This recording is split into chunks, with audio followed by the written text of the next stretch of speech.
Constructor. तो simple सा फंडा है, कंस्ट्रक्टर मीन्स कंस्ट्रक्ट करना, किसी भी चीज को बनाना, और डिस्ट्रक्टर मीन्स किसी भी चीज को डिस्ट्रॉय करना। What is the meaning of constructor? Constructor means construct something and destructor means destroy the existing things. Destroy the existing things, है ना? ऐसा भाई जो चीज होगी नहीं उसको कैसे डिस्ट्रॉय कर सकेंगे? ठीक है, तो constructor create any new thing, okay, or the construct anything, and destructor means destroy the existing things. ठीक है, अब यहाँ पर हमारे C++ के कॉन्सेप्ट में कंस्ट्रक्टर का क्या है मेन रोल एंड डिस्ट्रक्टर का रोल क्या है? भाई कंस्ट्रक्टर का रोल ये है कि when we call any object और द फंक्शन, जब हम किसी ऑब्जेक्ट और फंक्शन को कॉल करते हैं तो हमें क्या करना होता है भाई? उसके रहने का भी तो बंदोबस्त करना होगा, उसके एग्जिस्टेंस का भी बंदोबस्त करना होगा। सो मेमोरी एलोकेट करना, उसको मेमोरी प्रोवाइड करना, मेमोरी स्पेस देना, दैट इज कॉल्ड कंस्ट्रक्टर। देखिए अब यहाँ पर लिखा हुआ है, क्या लिखा हुआ है? Constructor is a special type of member, constructor is a special type of member function, special type of member function for automatic initialization of object of class, automatic initialization of object of a class।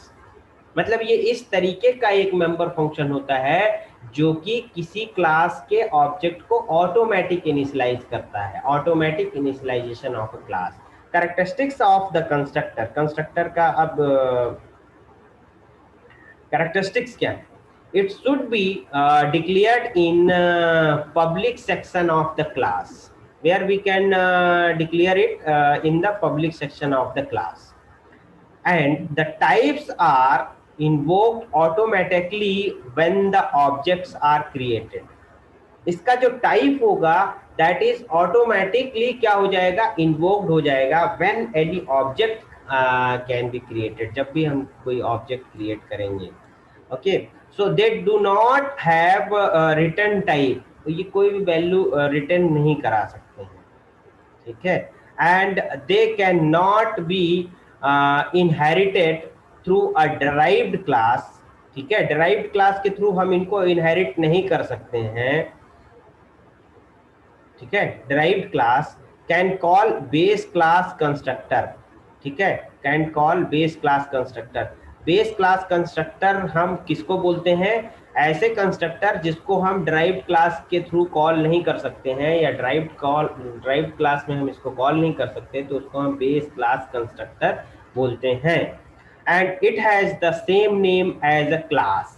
अब ये important है, constructor का जो name होगा वो हमेशा class के name की तरह ही होगा, as an class name, that is called constructor, ठीक है। अब इसके बहुत सारे टाइप्स हैं, ठीक है। A destructor is used to destroy the object. किसी भी ऑब्जेक्ट को डिस्ट्रॉय करने के लिए हमें क्या करना होता है? डिस्ट्रक्टर को कॉल करना होता है। that has been created, the name of the constructor is same as the name constructor is same as name, but is preceded by this tilde sign, ठीक है। कैसा? जैसा कंस्ट्रक्टर का नाम होता है, नाम उसी तरीके का होगा, सेम कंस्ट्रक्टर के नाम जैसा ही होगा, बट डिस्ट्रॉय करना है तो उसके लिए हमें ये साइन लगाना पड़ेगा उसके पहले। सॉरी, ये साइन थोड़ा सा ज्यादा वो हो गया, ये इस टाइप का साइन लगा देंगे तो वो जो भी कंस्ट्रक्टर क्रिएट हुआ है उसको वो डिस्ट्रॉय कर देगा, ठीक है।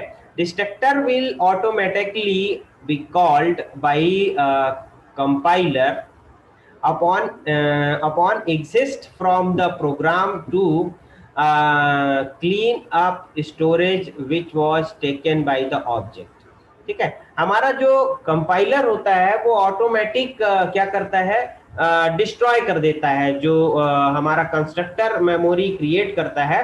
तो जब हमें जरूरत नहीं होती है उस फंक्शन से, जैसे ही हम बाहर आते हैं, जैसे हमने एक फंक्शन बनाया और उस फंक्शन के अंदर हमने कंस्ट्रक्टर कॉल किया, और उससे जैसे ही हम बाहर आएंगे वैसे ही वो उसको क्या कर देगा, डिस्ट्रॉय कर देगा, वैसे ही उसको वो मेमोरी को डिस्ट्रॉय कर देगा। सपोज दैट आपके घर में कोई मेहमान आता है, आप उसके रहने का बंदोबस्त करते हैं और जैसे ही मेहमान जाता है आप फिर से उसके बंदोबस्त को हटा के और अपना कर लेते हैं। सेम थिंग आपके कंस्ट्रक्टर के साथ में होता है। अगर आपने कंस्ट्रक्टर डिफाइन किया है तो कंस्ट्रक्टर जब तक है और जैसे ही हम उस प्रोग्राम से दूसरे उसमें फंक्शन में जाएंगे वैसे ही वो उसको क्या कर देगा, डिस्ट्रॉय कर देगा।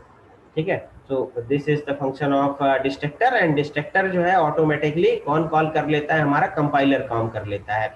If a destructor is not defined in the program then the program will use a default constructor on its own। ठीक है, अगर डिस्ट्रक्टर डिफाइन नहीं किया हुआ है तो वो ऑटोमेटिक जो है ना उसको क्या कर लेगा, डिफॉल्ट कंस्ट्रक्टर की तरह कॉल कर लेगा खुद को। And it neither takes any argument nor does return a value. ठीक है, और हमारा जो डिस्ट्रक्टर भी होता है उसमें हम किसी भी तरीके का आर्गुमेंट पास नहीं कर सकते हैं। ठीक है ना, मतलब कोई भी वैल्यू हम उसमें पास नहीं कर सकते हैं। ठीक है, और ना ही कोई वैल्यू रिटर्न करा सकते हैं। तो ये तो हमारे कंस्ट्रक्टर की भी बात होती है। ठीक है, इसका एग्जाम्पल हम लेके और आपको समझा देंगे। So that's all in this class. इस क्लास में हमने क्या पढ़ लिया, इनहेरिटेंस, इनहेरिटेंस के types and constructor and destructor, constructor and destructor.